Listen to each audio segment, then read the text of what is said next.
This week on the Push Pull Legs podcast, we're talking about client quarantine home workout experiments that we're doing. And we talk about the ridiculousness of burning down phone masts.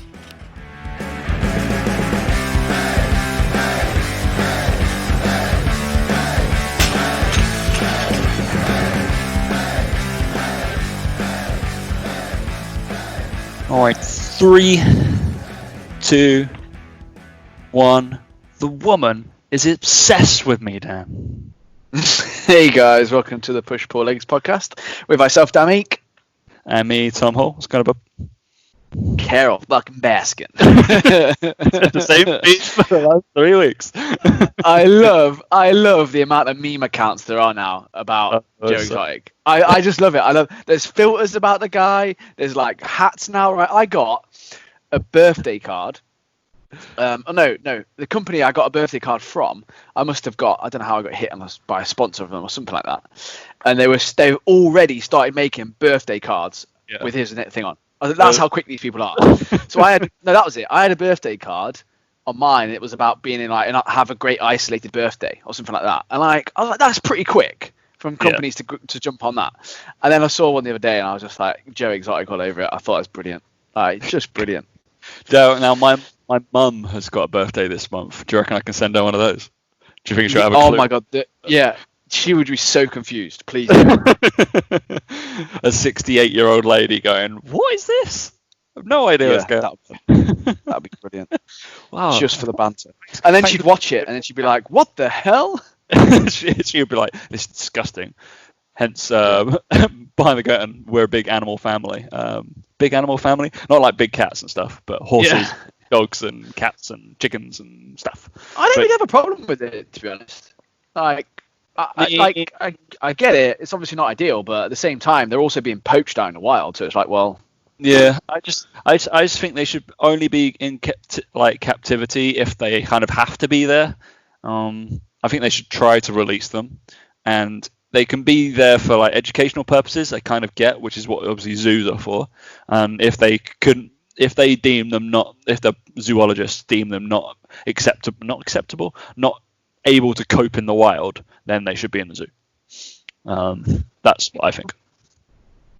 Yeah, I mean, obviously, like have them like fighting each other and betting and throwing stuff, and give them a little like a flamethrower. That's what Dan wants. You heard it here. Yeah, get swimming with the dolphins. Yeah, make it a bit even. Do you know, like why not? I saw that. Go on. Well, I think they should just release the animals in Regent's Park. Just have some giraffes and stuff running around.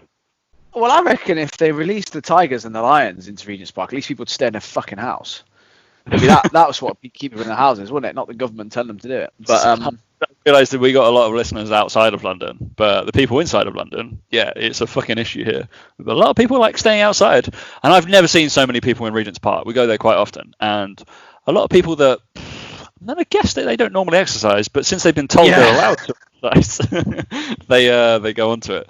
Which is bring on to actually we can vaguely talk about that, mate, because Chloe keeps asking as well, and obviously we look at. I don't know whether it ruins it for you, like because we kind of know what good running technique, etc., is, but watching people run who obviously don't run or don't move or don't do anything vaguely athletic that much, and they go, "I can go running," and there's a lot of different runs out there, isn't there? Right, I was walking Frankie today. I was walking along, and I swear to God, the dog turned around. That's why I looked around. I was like, "What the hell's that noise?" So, anyways. Can hear this like footsteps coming towards me, right? Yeah. I look behind me, and the guy's probably like 20 meters away running.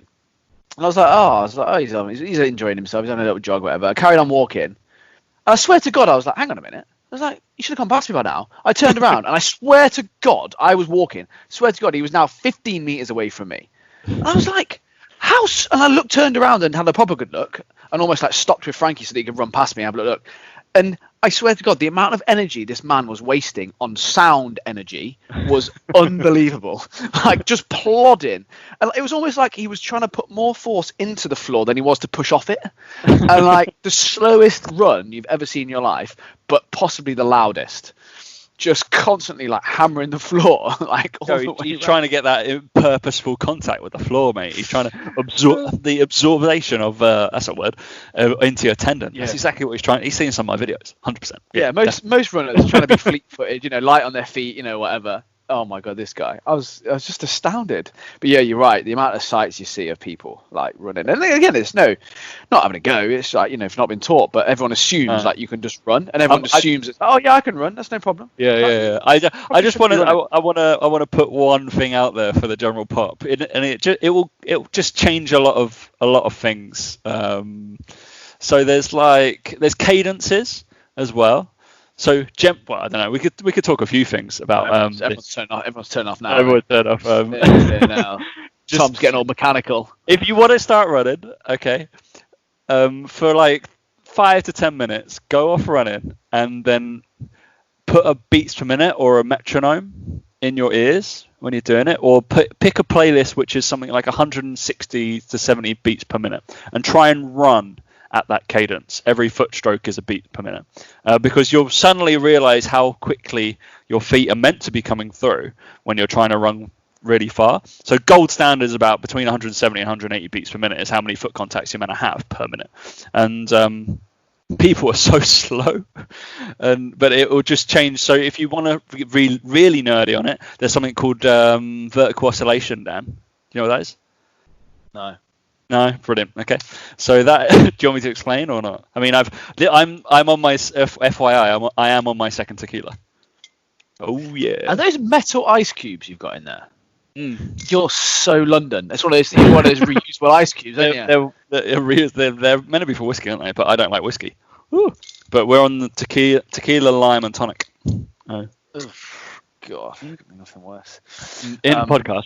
But I bought some beers today as well. But yeah, vertical oscillation is you imagine. So obviously, when you have a graph, if you have lots of contacts, and if your body is moving up and down, generally when you strike, like bull strike, right? So if you hit the ground, if you do lots of contacts, you're going to go up and down really fast and probably not very high. Okay, so your vertical oscillation decreases. If you have minimal contacts, you're going to waste energy going up and down. So your vertical oscillation is large. Yeah, like that. So you're wasting fucking energy because even though you're taking less strides, you're taking more effort per stride, and that's shit. So imagine doing lots of half reps is what you want, rather than these big full reps. Also, try and kick your bum. People don't use their hamstrings; they kind of slide through. So just think, if you try and kick your bum through, then you're probably going to be a little bit better, and suddenly your hamstring will spark up. Yeah. So. Cadence. I remember there was an S&C coach at Reading when I used to not Reading, Hull, when I used to work there, and he was big on his speed mechanics, and he used to talk about how if you were to bring your heel up as you then drive your leg through, there's less resistance as you drive your leg through. It's easier because of the length of the limb is smaller, so it's then easier to pull through on the hip. I can't remember what the mechanics are like. The company we talked about, Altis, who do sprint mechanics. There is a ratio or a variance of how much, when you bring your heel towards your bum, how much it multiplies the movement from your hip to your knee as it strides out, which is basic mechanics because obviously you've got a lever. But yeah, you'll be quicker, you'll get a bigger stride, and yeah, it's going to go further. It was so funny. It was so funny because he used to deal with a lot of like injured players and injured lads and stuff, and you could see him trying to teach them this stuff and on their way back from injury, and then literally you'd throw a ball in the situation and they'd just run as they would normally run. Stop. And he'd they're like arms going outwards instead of forwards. Spend like weeks and months working with these players, and like even like in warm-ups for like first team training and stuff, everything. And it was just like they were all like, not doing this, no chance, or whatever. As soon as they throw a ball in, they're just oblivious to it. But it's really funny how people try to mimic people's runs as well. So like, say Cristiano Ronaldo has a pretty kind of you'd know either on FIFA, like they mimic his run when he runs. It's like that straight arm thing. And we don't want that at all. Yeah, the Raheem Sterling kind of arse out, massive tilt. And like, we don't want that to happen. That's not good running mechanics. They could be more, it's obviously for their body, but yeah, we wouldn't teach that at all. You want your arms going where you're going to go and going as fast as your legs and a massive pump. Oh, it's super funny, especially when you're sprinting, not for long distance. So have a look at Mo Farah. He's pretty good at it. You'll look at Mo Farah and realize his heel goes super close to his bum. He's like, whoosh, whoosh, whoosh. when he ticks through. But yeah, what's been happening this week? That was a bit of a. That's how Tom gets his kicks. Clearly, watching run. Whatever floats your boat, mate. It's just because I went for a run yesterday, and that's it. I am sore. Because obviously my triathlon has been pushed back to like September, October now because of this corona. You'll be lucky, mate. You'll be lucky. I was like, are they being serious? I don't want to go in a lake around then. Yeah. Where do we go? But yeah, what's been happening this week, What's been mate? happening? I tell you what else happened actually is I got a message from Emily, who's a listener of the show. She's BT, and she had she messaged me about the Zoom sessions. So we talked about last week about the Zoom sessions and stuff. So I saw her do.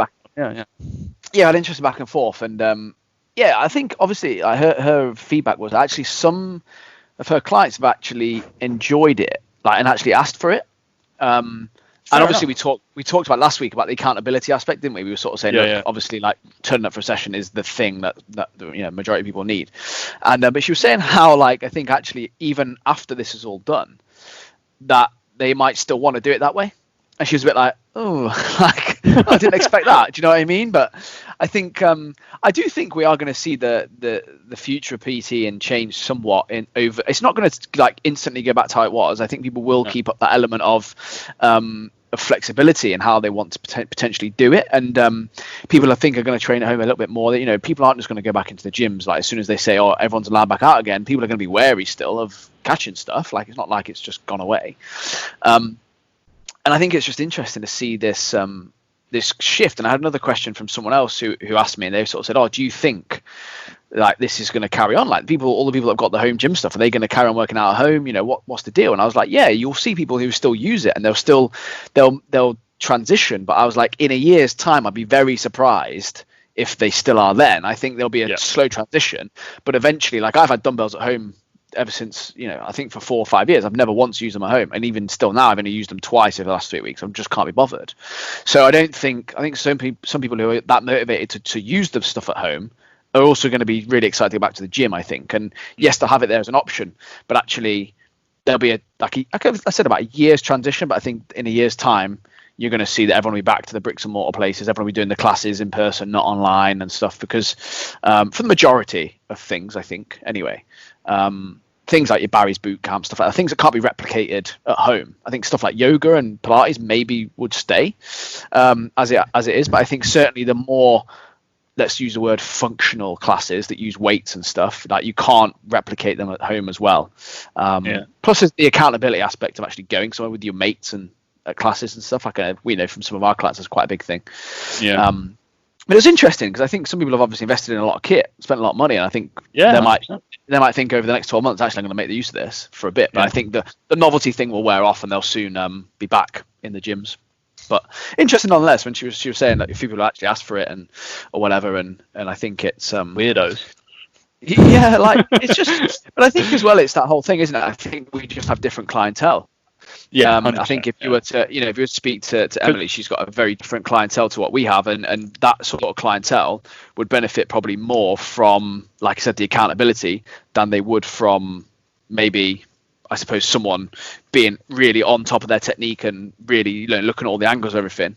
So it's an interesting, that's kind of a side note, because so I've been obviously speaking to my clients, even though I haven't got a gym. But obviously I'd rather train them out there. So what I have actually offered to them is I basically made a spreadsheet, and to be honest, I probably should send this out to trainers. But what I did over the last kind of week is I created, so the ones that want me to write their programs for them, I've let them like I'm going into it. But I've given the option to all of my guys, so a little interactive spreadsheet which I can edit and they can edit. I can see what they can do on it. So I've given them like 3 workouts that are like kind of generically made example workouts. So it's just two trisets. So a push, a lower pull, a core. So upper body, lower body, core, upper body, lower body, core. Essentially, is how each workout is done. And then unilateral, bilateral. It's all blah blah blah. So they kind of know how I work. And I did a little explanation, a little guide of how to use the spreadsheet. and then I just did, each tab was bodyweight exercises and all those categories like push, pull, lower body, unilateral, all this kind of stuff. And then I did dumbbells, kettlebells, and bands, and I do a little bit of list, so 5 to 6 exercises on each one. And then I've sent that to all my clients and basically written to them and said, if you want me to do this for you, then you can pay my online fee, whatever. But if you want to have a go, because obviously I've been furloughed, so I'm still getting paid at 80% of my salary. So I've said that they can have a go at making it themselves, because I know some of them have got equipment, but I'm not too sure how it's going to go. So I'm gonna see basically as a cast of see how many people, because I know they've invested in equipment. Some of them have got home gyms, or some of them have gone off to their, because they know they're going to be in it for a while. They've gone off to like Oxfordshire or into Hertfordshire or something like that, and then obviously not going to travel. So it'd be interesting to see. I don't know if it's just a novel thing that nobody else is. I don't know whether you'd do it, mate. It's just basically I'm letting my clients try and decide what they're going to do, because I know 100% a lot of them are probably 100% smart enough to do it for themselves, and they can pick. And I put it in a this is easy, a little list, 1, 2, 3, 4, 5. This is the 5 is the hardest, 1 is the easiest. Pick what you want to do. And I just thought it would be an interesting experiment to see who does it and who realizes they can do it. And if they want any help, I'll just guide them through. I'm hoping it's some sort of educational tool for my clients, so I don't have to really do much with them anymore. Not that I want to get rid of them. They're still going to come back to me, but I thought it was just interesting. I don't know why I decided to do it. But I was like, it's basically like a make your own kit, like nutrition stuff. This is the ingredients. I've given you all the ingredients. Like, what is it? HelloFresh. This is what the recipe for it, but you've got to make it, and then I'll check up on you if you've done it or not. Basically, is what I've done, just to see what happened. I don't know why. So I've realised that I think that'll work. You think? I'm not sure. Some of my clients, obviously, I've given it to some that I know they'll have a go. I have not given it to others. There you go. So if you give it to everyone, it'd be different. But I think you pick the people you think it's going to work for. And I think I've had this kind of way when I sent out my home workouts to clients. I kind of did it. I gave them sort of like a couple of sessions to do, and I sort of said, look, do this for a couple of weeks, 2 to 3 weeks, because I know they're going to get bored. If I'd have written 6 weeks, it'd have been a waste of my fucking time, because they would, after 3 weeks, everyone gets bored. And that's where I'm going to be, it's a lot of more program writing than I'm used to, because I obviously work in monthly cycles normally with all my clients, and I have 6 months of phases, and I'm like, shit, I don't want to be doing this. Like, I realize it doesn't take that long, but 15 minutes per client, 15 clients adds up, and I find it dull. So I try and, I don't know. Yeah. I think the thing that as a trainer, when I say all of us, as a trainer, is that ultimately there's no magic exercises here. It's just going to be about stimulating muscle groups a certain amount of time. Like, there's nothing magic you can do at home that's going to be anywhere near as good as the gym. Like, we all know that.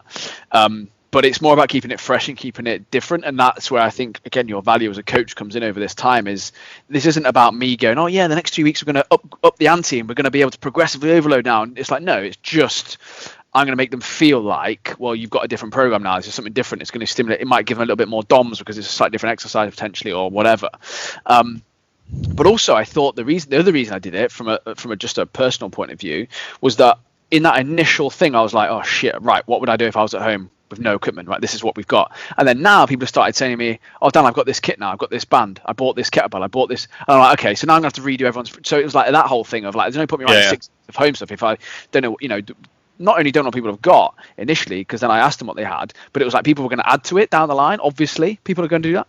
So then it became that. But also, following some of the trainers I know, like Ben Bruno, people like that, you then find new exercises people have done at home. You're like, I've never thought of that. So you're going to throw that one in because you know that's a good exercise or whatever. So there's that element to it that came in as well. But ultimately, whatever you do at home, there's no magic to it. And I think that those clients who know that have kind of just got on with the plan I've set them, and then they've just messaged me and gone, oh, I've adapted this, I put this in there, I changed that. Some people are doing like 15 minutes every day rather than 45 minutes every other day or whatever, and there's different ways around it and different ways of doing it. But ultimately, as a coach, I think your job is to be there when they need you to change something or whatever. And when I'm changing their plans, I'm not sitting there being like, oh, I'm a magician, I'm going to make sure that I change all this and make it 100% perfect to that individual. Because it's like, well, guess what? All the exercises we've kind of got at the moment, it's just like pick the one you fancy doing. Really, ultimately, there's nothing dangerous you can really do at home. You're not going to hurt yourself. That's basically what I've written out. Is like, I don't mind if you do any of these, and like you can just take whatever you want from each category. You're only allowed to take one from each jar, and then that makes a magical mix. You can do one workout, you can do 3 workouts. Couldn't give a shit. It's going to cross all borders, every single one. And I did the exactly same because people were going to gradually get more kit throughout the weeks. So that's why I was just like, all right, this is your body weight. If you've only got body weight, this is what you do. If you've got bands, I've written, this is what you can do with a mini band. This is what you can do with a long band. And you can use the banded section. If you've got a kettlebell, you can do this. And it's all stuff they would have done, etc. So I do a lot of kettlebell dumbbell training anyway. And the guys that have got barbells, I've been like, you got a barbell, stop complaining, go do your shit. I was like, if you bought a barbell, you definitely know what you should be doing with the barbell. And those guys know who they are. So it's interesting. I just haven't written in the only stuff I've done a generic warm up for them all. Just a like 80% catch-all thing, which I'd rather than probably do is my normal 20-25 minute warm-up. If they just did that, I'd be super happy, if I'm really honest. But it's interesting. I haven't done any kind of obviously plyo stuff because I feel that's where my coaching comes in. That's where there's certain things you just wouldn't do, right? I'm just it's just waste of time. There's no point. You're not gonna like.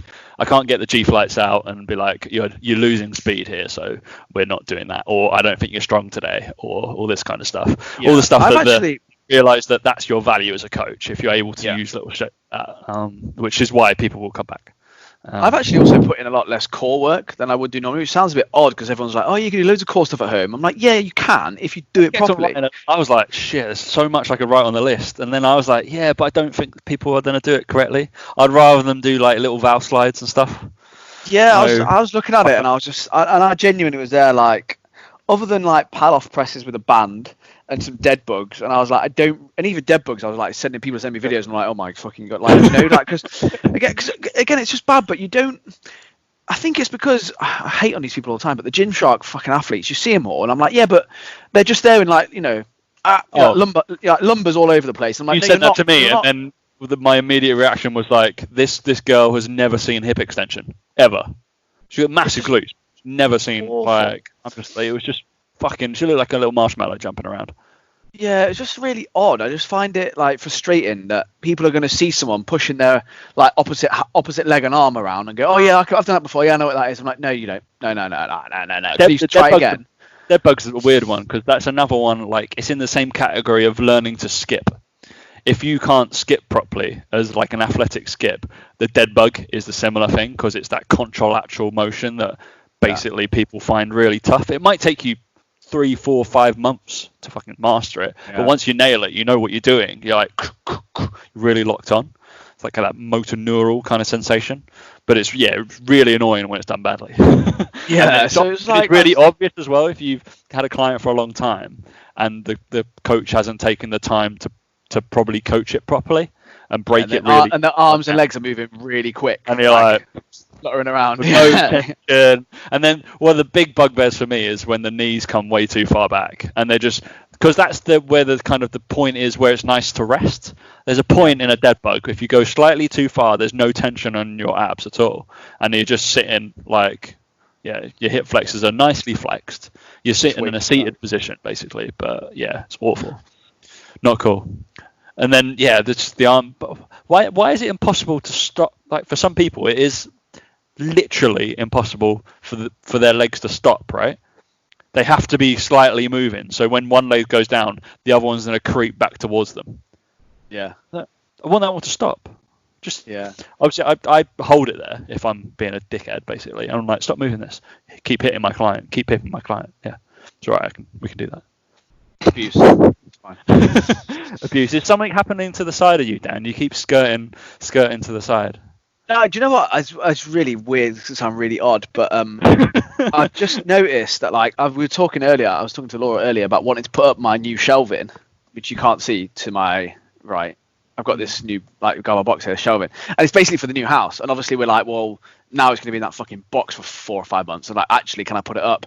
And I was just thinking, just randomly, I looked at the box and then realised that if I moved the bed that way, it would actually fit in the room, because we were saying it wouldn't fit in the room. And I just looked over at the bed, and the bed isn't actually in the middle of the wall. I've just noticed. So it's annoying. probably sort that out. It's just, now it's really bugging me because the bed's not in the middle. Like it's like you can see it, it's not in the middle, and it's like, how have we let that happen? So I'm like, give me an instance, because I'm pretty sure. Which side do you see? Which Side? side? I don't know if you can see like the. Hang on. Oh, you sleep on as I look at it, the right side. Yeah. Yeah, but you see like where the fireplace bit is? Like it's obviously it's really off. Yeah, and I'm like, how have I let that happen? You know, it's just weird. But anyway, it's interesting how you're definitely on the right hand side there, aren't you? This one, yeah. Yeah. This one, yeah. It's because it's the messy. It's the messy side. Yeah, I know that side's all kind of like. And it's the one with the the hairdryer plugged in. That's how you know it's mine. Is that you? Yeah. Okay. Cool. That's me. Yeah. But yeah, no. I think with home workouts, I think that my biggest worry throughout this has been stuff just done badly, and not for anyone's fault. It's just when stuff's done with body weight or done like core work, people just think it's easy or think it's just like, oh yeah, just crack it out, and it's like. It requires just as much thought and effort, you know. You just said crack it out. Yeah. That's why you're laughing like a child. But it's interesting. I think if anybody's got an issue with like maybe is questioning one of the exercises, or they've seen something online, and you pay for a coach like Daniel or myself, just like quickly send it to them. Be like, is this good? I'm like, yeah, cool. I say to all my clients, I'm like, send me videos like as often as you can. Send me videos. I don't care if you inundate me with videos. I was like, I might not reply to every single one you send like on WhatsApp, but I was like, I want to see stuff. And then it's amazing how they do it for a couple of days and then just kind of stop. And I'm like, of course, I want to see that. We would do the same. We would 100% do the same. Yeah. But leads me on to, did we talk about training fast and slow? We vaguely talked about it, but I've got a post coming out in PTC about training. We've got isometric stuff. I posted an isometric post there, but there's going to be another one coming out on the PTC stuff. But the training fast and slow, I feel like that's obviously getting beaten in. I want some people to start training fast. Dead bugs can be the number one. Dan's going to do a video for dead bugs training fast, aren't you? Oh, if you want. Go on, that'd be cool. Like choppy ones, they'd be cool. I think people don't really realize what's happening when they're training fast, and why you do it. I think everybody kind of you say fast, but it's more about quick acceleration. Yeah. Because people do dead bugs fast, but they just don't ever decelerate. They just kind of like flail around over the place. It's different, like muscle stimulus, and what it's used for is like strength and power instead of hypertrophy and stuff. So when you look at actual like athletes, like if you were to describe sports people, for example, who people think are quick, right? When they're speed, we used to find this in football as well. Is that people's actual top speeds, like in footballers, especially when we used to look at them, weren't actually hugely different. People's top speeds weren't vastly different. Like you couldn't sit there and go, wow, they're drastically different. The thing that made people quick was how quickly they could stop and change direction. That's 100%. The thing that made them quicker, and then how quickly they accelerated to top speed. It's nothing really about. It's like with cars, I suppose. Like with speed limits, you can't really go. But the ones that look good are the ones that get there pretty quick. And it's the same with athletes and stuff like that. And I think that's where with movements, people seem to get that element of it wrong. They think it's all about how quick you can move. It's like, how quick you can stop is probably... like Usain Bolt, the quickest to land on the... But couldn't make it in football, could he? Probably lack of talent, but wasn't able to... Yeah, no, exactly. Never to stop. He wouldn't be able to stop very quickly because he's never... That was Why never... would he need to? He doesn't need to just accelerate incredibly fast and then just keep going at that speed as much as possible, and then basically slow down as long as which is something that we were getting taught when we had sprint mechanic stuff. Who was it? Professor, who's the founder of UKCA? Ian Jeffries, thank you. Ian Jeffries, and he had a go at us every single time we'd rapidly decelerate, because obviously risk of injury is quicker if we haven't done it a lot. But yeah, it was just like that's what makes people more athletic, but higher risk of injury because of that rapid eccentric phasing. But it'd be quick and cool to If you look at next time you look at like Ronaldo or Raheem Sterling running, that's the difference. It's this acceleration and deceleration. It's nothing to do with top speed. It's like 10. Everybody talks about the 10 yards instead of the like 50, aren't they? Exactly. Yeah, mate. Have we got some? I guess that's the actual like half an hour of content. That was weird. We should talk about some ridiculousness that's going on. Corona. That's what's going on. What you mean? The woman that from America who said she was forced to sleep with a dolphin. I'm sorry, I haven't seen this. You've not seen that? No. Oh my days! It was going around. It's a meme. And there's a woman who says she was forced to sleep with a dolphin. I'm just going to Google it now. Forced to sleep with dolphin. Right? People are going to listen. People listening to this now know exactly what I'm on about. Woman admits she had sex with a dolphin as part of NASA-funded scientific study. Margaret Howell Lavatt was just 20 when she started to work in a lab with the aim of understanding dolphins and teaching them to speak English. Okie dokie. So, basically, yeah, there she is. I typed into Google forced to sleep with a dolphin, and then the first thing was everything you always want to know about dolphin sex, but we're afraid to ask. Nope. But that's what happened. There you go. She formed a close bond with Peter the dolphin. Bet she did.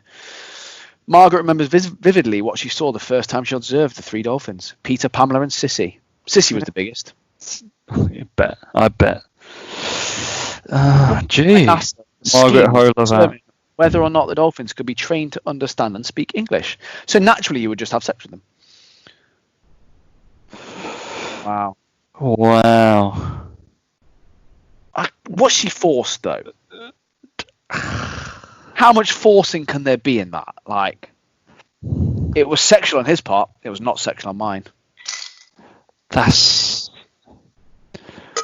jeez. I mean, crazy, aren't they? I just saw it and it was a meme and I just couldn't believe that it happened. Yeah. I mean, there you go, boys and girls. You thought coronavirus was weird. But other stuff. I sent you a little a meme, didn't I? Of the 5G masts.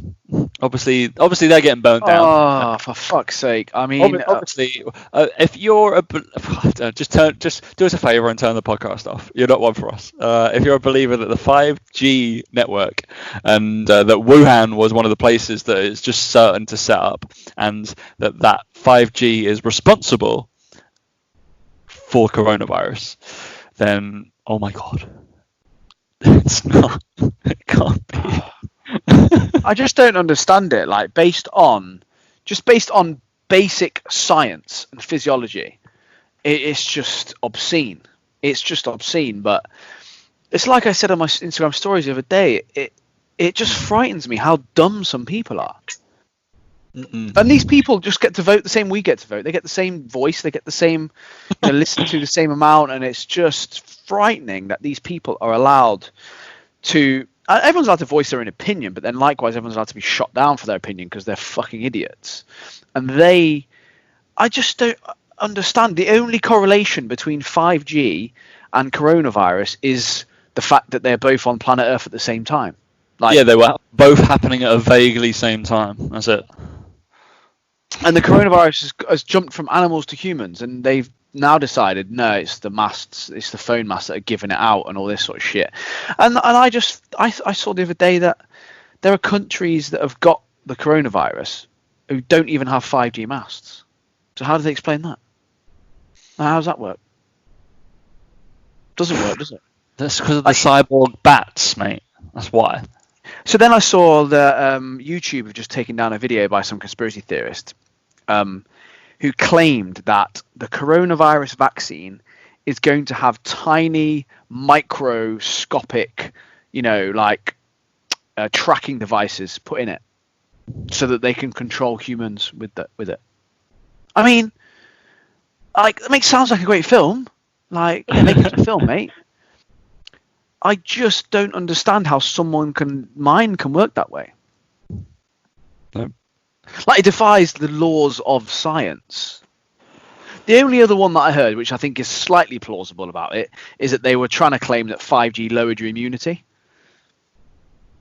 And I was like, but is that because of radiation or? Well, that's supposedly, but again, it's I mean, on the I scale, watched The Incredible Hulk not. last night, so I'm hoping that happens. Yeah, but like on the scale of like the wave frequency of the signals, it's still like miles away from like X-rays and shit. It's nowhere near being anywhere like that. But it's just a whole about your watch causing so much radiation more than like something crazy. It's like your watch causes a lot. There's a lot, but obviously it's enough to not even to have an effect. So yeah, exactly. It's like there's radiation of everything, and it was just the whole thing about because it lowers your immunity. It's like, okay, great. That doesn't make anything about the coronavirus though, does it? Yeah. Like, it doesn't mean anything. Just so the animal that's getting blamed is it a pangolin? Some weird anteater shell thing with like a scaly shell, like hard thing, and it's called pangolin. I believe. No idea. I thought it was a bat. So they're thinking that it was either a pangolin was being sold at the same place, and a pangolin has been found to have traces of coronavirus within them, and these pangolins were getting sold in Wuhan, but illegally, obviously, like the tiger thing. But yeah, No, but there's a tiger that's got it now, right? There's a tiger that's contracted it. Sad, but yeah, pangolin, weird looking fucking animal. Like it's a scaly anteater. I know which one you mean, but Yeah. I just find it Don't odd. eat them. It's what? Just don't eat them. Don't eat bats. Don't eat pangolins. Just don't eat weird animals. Do you know? I mean, is that really? Does that even need to be said? I mean, No. It's a weird one actually. I found it interesting. Well, it's obviously not interesting to us, but there was a post by something I don't know, TV post. It wasn't TV. It was highly wasn't it provoking, and it was about where are all the naturopaths, chiros, Reiki masters, crystal healers now? They're not being used for this virus. So it's interesting how plausible science is being used. well, it's funny how there's one here from Israel. I thought it was quite funny. Don't know if you saw this one, Tom, but the Israel health minister, right, claims that the coronavirus is divine punishment for homosexuality. Oh, interesting. And guess what happened? He tested positive for it today. Really? Ooh. I mean, he's got some answering to do, hasn't he? Do you know what I mean? Yeah. Wow. Unbelievable. That's crazy. Unbelievable. Yeah. I mean, he does look weird. But I mean, that's not he doesn't look that makes weird. any difference. But how does he run, Dan? How does he run? Yeah, well, exactly. How does he run? With that, mate. Any other business? No, none from moi. No, it's nothing from me. I'm sure there'll be soon. Something's bound to happen. So, really? Yeah.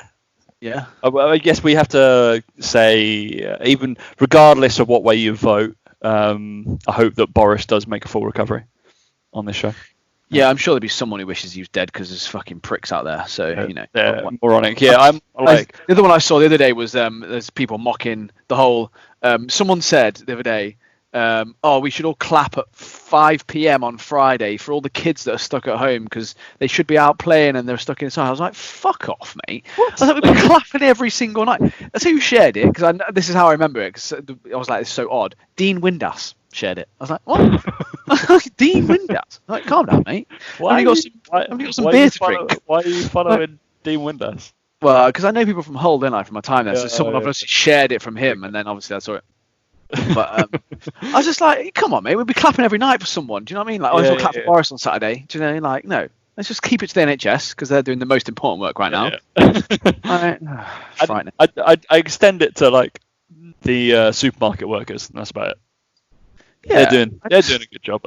Apart from the newly position of line monitor, fucking bellends. Don't understand where you come from. All of a sudden Tom doesn't like him now.